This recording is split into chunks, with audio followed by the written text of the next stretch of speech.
નમસ્કાર દર્શક મિત્રો, વીર ફાસ્ટ ન્યૂઝમાં આપનું હાર્દિક સ્વાગત છે. હું છું મેઘા અગ્રાવત અને સમય થયો છે આજના મહત્વના સમાચાર પર નજર કરવાનો.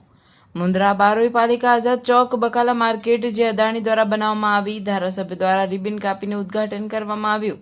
એના પછી મુન્દ્રા બારોઈ પાલિકાના સત્તાધીશો પાછા વળીને જોયું નથી.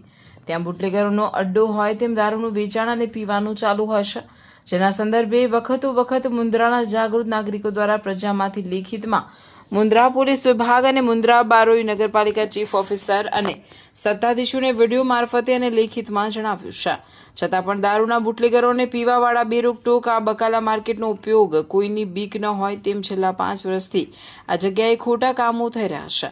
લાગતા વળગતા તંત્ર અને સત્તાધીશો આ જગ્યાએ આંખ આડા કાન કરી રહ્યા છે, જ્યાં આવતીકાલે કોઈ દારૂડિયાએ એક સામાન્ય કેબિન ધારકના કેબિનને સળગાવવામાં આવે છે અને કદાચ આવા તત્વો આઝાદ ચોક બકાલા માર્કેટને સળગાવે ત્યારે શું તંત્ર જાગશે? આ ગરીબ માણસની રોજગારનું સાધન છીનવાઈ ગયું છે.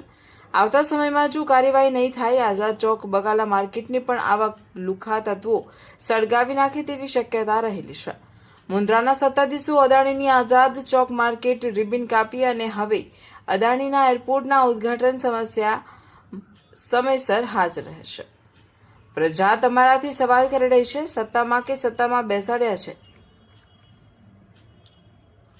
પ્રજાના તમે કામ કરવા ચૂંટાયેલા છો.